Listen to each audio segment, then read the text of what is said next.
would you die for love?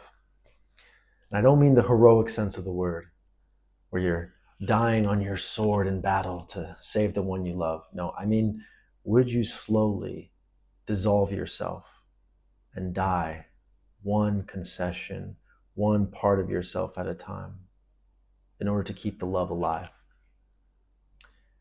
Now, the ancient Greeks had a word for this dangerous kind of love called eros. And the story we're going to talk about, it talks about exactly that. Now, I want you to imagine you're in a dark corridor, the darkest dark you've ever could possibly conceive, like black hole dark, okay? And you're there because of the love of your life. The woman you couldn't live without was bit by a snake on your wedding day. And you loved her so fiercely, so romantically, that you took your lyre, you're a famous musician, and you took it down to the underworld and you passed through every gauntlet, every challenge. You wooed these big dogs to sleep. You crossed this river on this perilous, spirit world, and you get in front of Hades and Persephone, the gods of the underworld, and you play the most beautiful song imaginable to get them to, let you take back your love, right? And they're moved to tears and they're weeping and they're crying and, they're like, this is the most beautiful song we've ever heard, and you can take her, but on one condition: you cannot look back. You have to walk out of here, out of the underworld, knowing that she's behind you. But if you look back, deals off, right? So you're like, okay, yeah, I can manage that, sure. So you start to walk, and at first it's like, okay, that's fine, yeah, this is cool. I did it. I'm the man. I'm the rock star. I played this lyre to perfection. And you start walking, right? And things go fine for a while, but then you start to get a little uneasy, a little bit at first, just a little idea, here and there. Well, what if they're lying? What if they're tricking me? Or what if she's not there? Oh, no, it's fine, it's fine. You put it down. But the more you walk, the further you get, the more that insecurity, the more that need to know something that you can't keeps eating at you.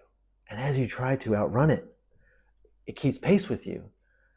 And yet you can see there's a light in the distance. You're almost there, but you can't escape this gnawing anxiety to know whether or not she's behind you. So you say to yourself, well, what if she's not there? What if she's not there? What if she's...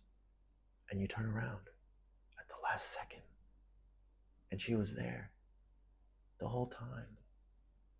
And you see her face, and it's not one of sadness or anger, but of grief for a split second before she's gone, dissolved into the darkness forever.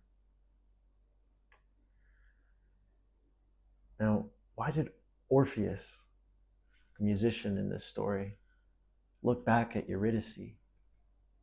Now, this story has been around since, the ancient Greeks were young. I mean, this story predates writing, the story of Orpheus and Eurydice.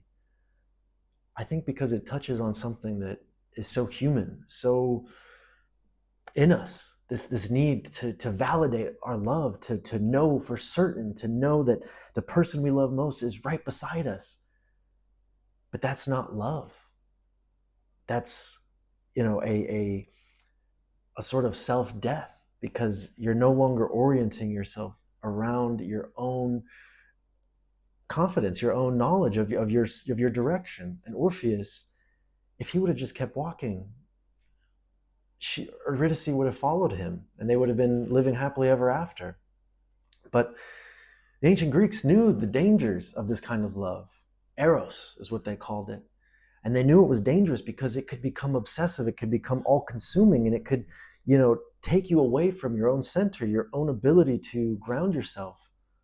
And, later on, a famous psychologist called Carl Jung would try to understand what would drive someone to love like this, to love with such abandon, with such need for confirmation, I need to know this person loves me. I need to know they're there.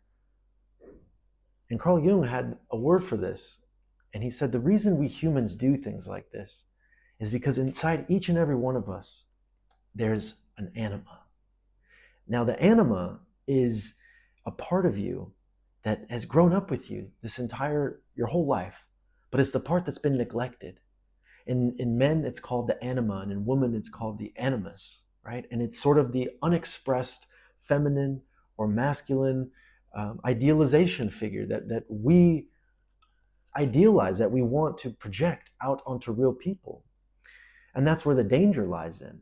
Like, of course, love and eros is such a transcendent experience, and it causes men to do and women to do great noble things of self-sacrifice and glorious pursuits of self-sacrifice, right? But even as much as Orpheus was able to transcend and go into the depths of Hades and of the underworld, excuse me, he couldn't get out of his own way.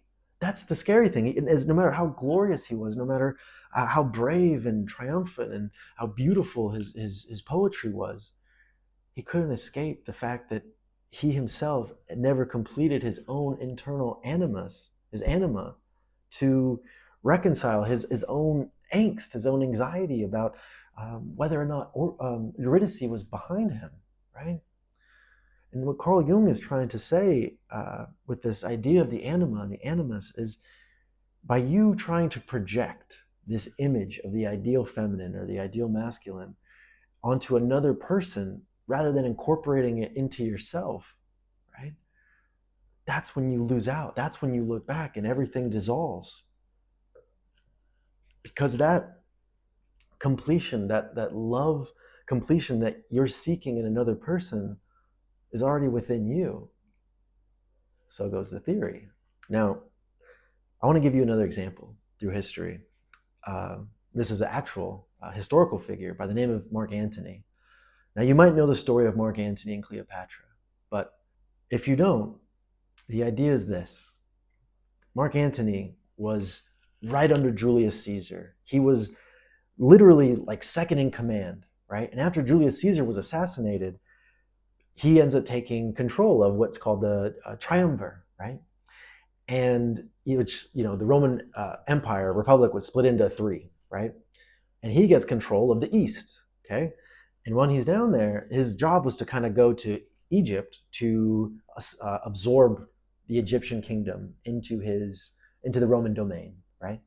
And when he gets there, he meets, Cleopatra, the most, divine, feminine presenting woman that he could conjure, right? Because you have to understand something about Antony, right?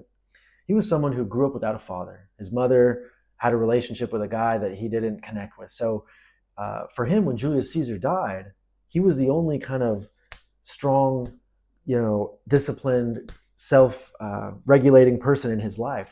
He was very unmoored his entire life, right?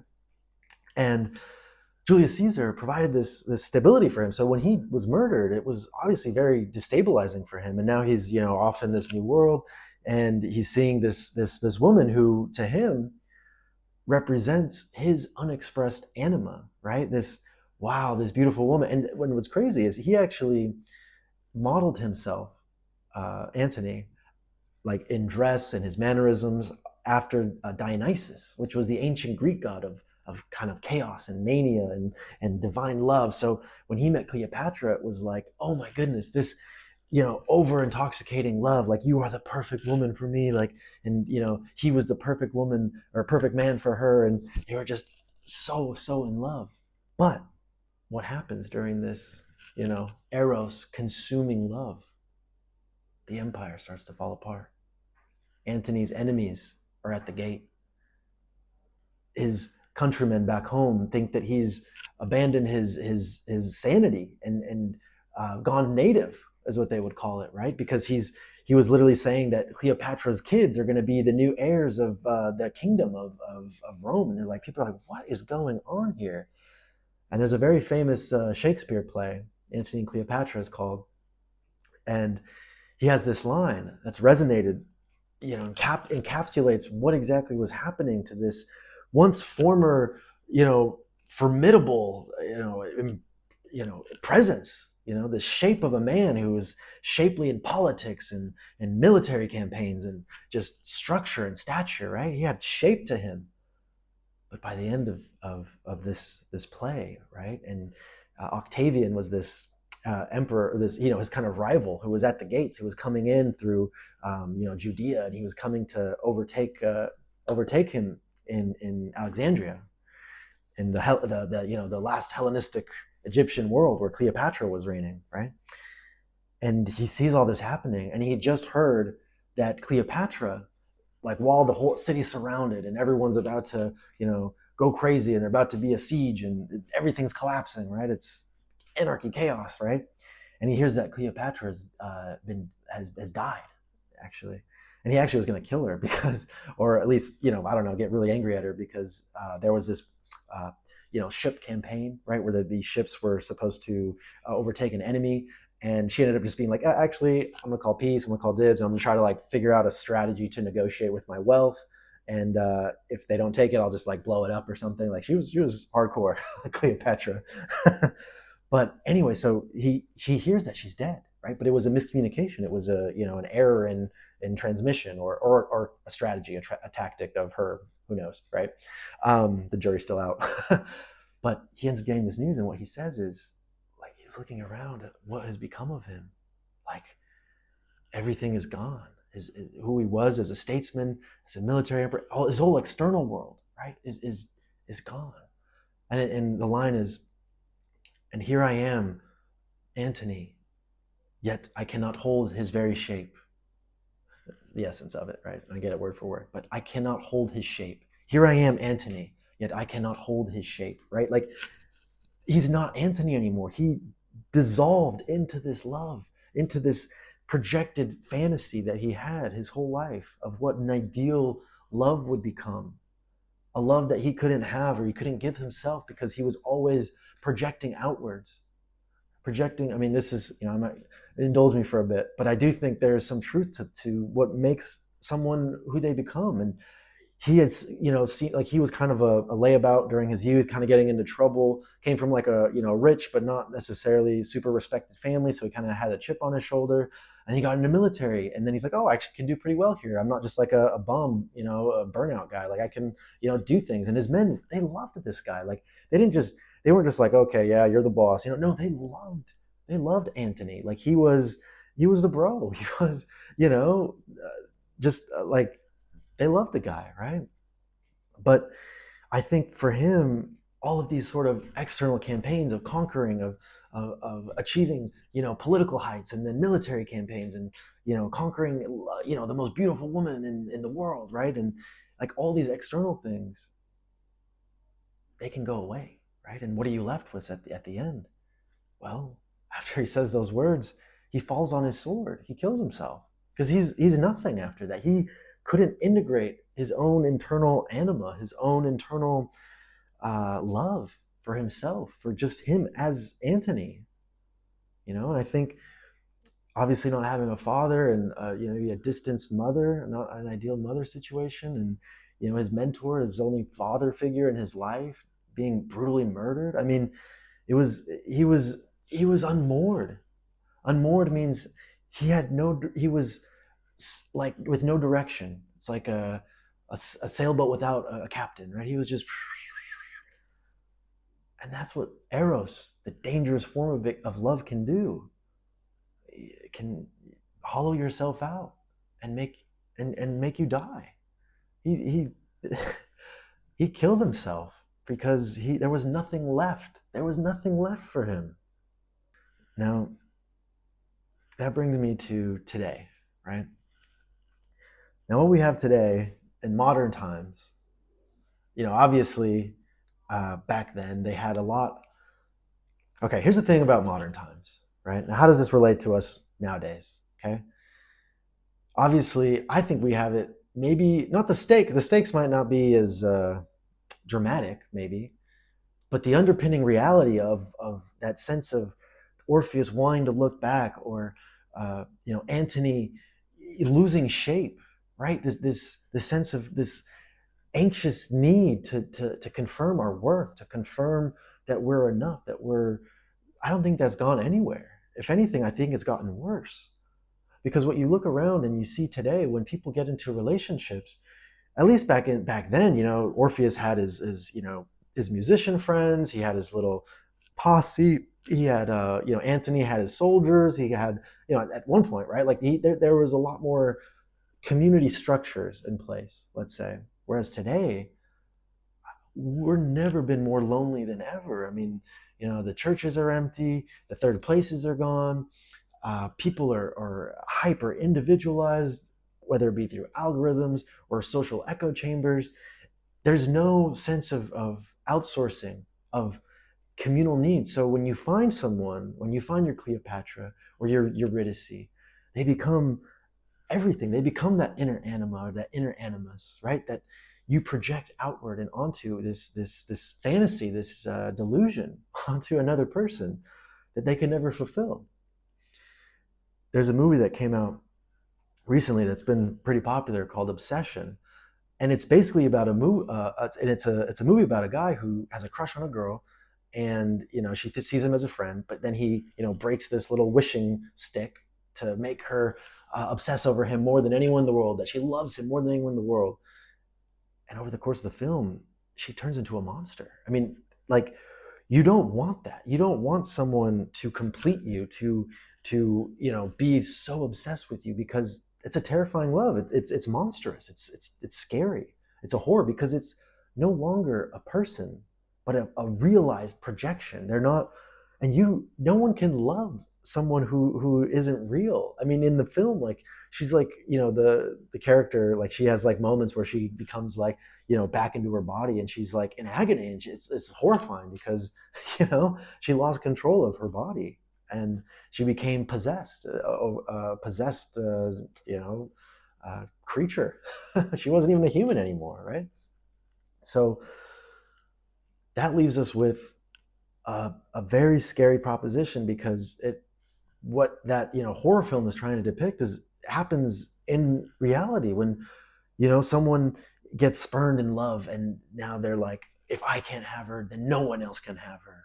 And that's where you get these inside true crime, these crimes of passion, right? But it's really a crime of self-hatred, of a lack of love, if I can't love myself, and this person who gave me that love, which I can give myself, won't give it to me, then then no one else can have that love. But what's crazy to me is that love isn't something that any other person can give you.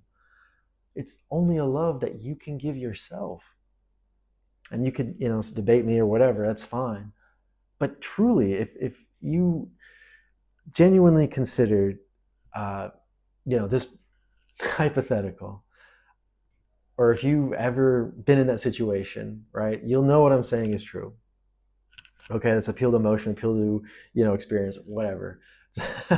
I'm like trying to pinpoint the logical fallacies you could try to make of that, but the point still stands that modern day times is not equipped to handle eros. And the thing is, at least back then, they knew that eros was dangerous. They were like, hey, here's a story about this, and there's a bunch of other Greek stories we could have got into, but Orpheus, that's a good one, right? Antony, Cleopatra, amazing one. But it's like, these happened thousands of years ago, but it doesn't change the fact that it still exists today. That temptation to abandon yourself, right? Like, there's something beautiful in that, like the theia mania that the ancient Greeks would call it, the divine madness. There can be some beautiful transcendent truths that come from losing your ego, losing sense of this, they call it Apollo, right? Apollo was like structure, order, like raw truth, and then Dionysus was kind of the more feminine archetype, and the more like intuitive and getting in touch with emotions and feeling and but the thing is, too much of either one can be dangerous, right? And that's the whole idea with Carl Jung. Like, he wants you to incorporate both of those, incorporate the Apollo, incorporate the Dionysus into a beautiful dance, into a beautiful harmony, right? Now, where was I going with this? Yeah. Oh, right. So, okay.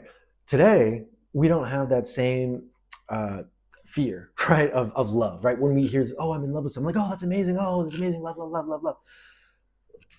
We need to have more distinctions, because the limits of your language are the limits of your world.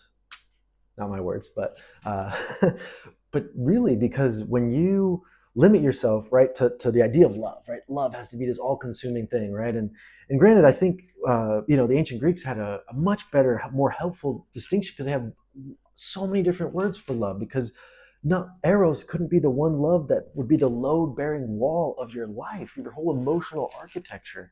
That's insane. It's impossible. And I think because we're so fragmented and so fractured and alienated in today's society, and we feel so alone, that when we find that one person, it's like, give me, stay here, don't leave me. And you don't want to look back, but you have to, or you lose shape like Antony. And this person, they can't be everything. It's impossible. You want them to be your emotional support person. You want them to be your best friend, your adventure buddy, your travel buddy, your I don't know, your spiritual guide. You want them to be everything, all like.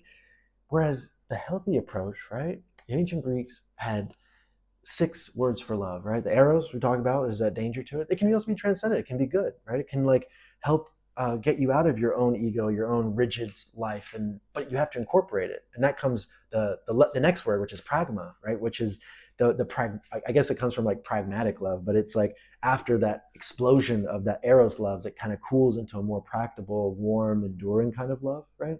Um, but don't quote me on that. I might be, I'm still a little fuzzy with that one. But the other love, philia, which they lauded over every other love, which was the love of like the brotherly love, the friendship love, the love of your community, and they placed philia like the highest, right? Like Aristotle talked about, having a good friend. Good friends is like, it is imperative to the good life, because that's the beautiful part about love. And Carl Jung talks about where you bring in 2 whole selves, and there's not this desire to like dissolve into each other, into like uh like, it's like, no, I love you, bro, like you're my bro, and you don't have to, like, that's why it's so healthy, because there's not this need to consume, right, to consume the other, to lose the other, right, to compromise yourselves to the point where you don't even know what you want anymore, because every decision you've made has been a compromise and a contrition and a, okay, yeah, sure, honey, or whatever, right? Like it becomes dangerous, because you erase yourself. And Carl Jung warned about that, where the unexpressed unconscious will direct your life, and you'll call it fate, right? And if you don't incorporate that anima, you don't incorporate the animus, then the person that you end up with in love, like, it'll slowly chip away at you, and you both will be unrecognizable to each other, because you're both trying to maintain this projection, this idealized fantasy of, you're the idealized this, and you're the, but you're not. Like, they're it's impossible for them to be, because that inner child that has a mother wound or a father wound, and they're looking for that other person to be that for them. They can never be that for you. They really can't. The only person who can give that love to you is yourself. Like, genuinely, like, if you can take that mother-sized hole or father-sized hole in your heart and give yourself that personal love, then you can transcend the eros, and you can still have eros, and it can be beautiful, but it can be integrated, and it can be healthy, and it's 2 whole beings loving each other as they are, not as the projected anima, not as the projected animus, but as 2 conscious beings, like walking side by side, not enmeshment, right? Now, the other words for the Greek love are, well, I mean, philia is the most important, but agape, which is like love for your community, for like humanity kind of thing, and storge is like the love for your family, where it's like duty, and you might not like them all the time, I get on your nerves, but there's still that undercurrent of love. And then I think, oh, and then the most important one of all, which ties this beautiful little sermon together, which is autophilia, the love of self, right? I know it sounds corny, like, oh, if you don't, you gotta love yourself. But no, genuinely though, genuinely though, I'm telling you, the love that you are seeking for another person to give you, once you learn that you can give that love to yourself, not only can you, now love becomes an act of giving, and not an act of receiving and clenching and attachment and yeah, gimme, gimme, gimme. It becomes oh, like, here, I love you. Like it radically transforms your concept of eros. And not only that, but and like, I think romantic love can be beautiful, it can be transcendent, it can be an amazing thing, but you cannot let it uh, kill you. It can't let it be. It's an entire load bearing wall, and that's it. You have arrows in the middle, and if that goes, then everything goes. So then you desperately try to cling to it. You're like Orpheus, walking in the dark and constantly needing to check behind you. Does she still love me? I need to know. And then boom, you turn around and she's gone. Or like Antony, uh, here I am, Antony, yet I cannot hold his shape. Right? Who am I? I'm like, who am I? Who are you? When you're up at, if you're up at 3 a.m. wondering, how the hell did I get here? Who am I? Who is this person sleeping next to me? Like, what do I want anymore? I'm just kind of drifting. I'm shapeless. That's the fear. And it doesn't have to be that way. You can still have love. You can still have romance. But it needs to be multiple load-bearing walls. You need to have friends, community, a meaningful work, a whole integrated social life with family and friends and community, and then the eros becomes a part of that. It's not the whole thing, because you don't want to look back and have the thing you want most disappear because you couldn't hold ground, because you couldn't integrate your inner anima, your inner animus, the love you never received as a child, right? Or the expectation you had of your culture, your upbringing, of what that other person should be. That's for you. That's for you. And once you integrate that, man, game over. Life will unfold. Life will, love will flow. It will flow. There won't be this kind of scoreboard clenching, this kind of I need this, because you really don't, man. Anyway, that's today's video. If you liked it, you can check out my last video about what would you die for your beliefs. It's my first video, so it might not be as good, but I'm learning, getting more experience, getting more reps in, and it's kind of hard talking to a camera, like it is. But I'm trying to imagine that you're my friend, okay? And we're just, but you are. I want more philia, right? Cephilia moi. Or is it Cephilia mu? I think it's moi. I'm learning ancient Greek, but it's a hard language. But anyway, if you like that video, there's going to be more. This channel, basically, we talk about the most difficult questions about meaning and purpose and what are we doing here? Why are we here? Where are we going? Without trying to, appeal to dogma or organized religion or supernatural effects. But yeah, I think the important thing is we pursue truth and have a conversation. And if you like that, awesome. And if you disagree with me, man, I'd love to hear it. Put it in the comments. And this is a conversation, not a pulpit. And I'll see you guys in the next video.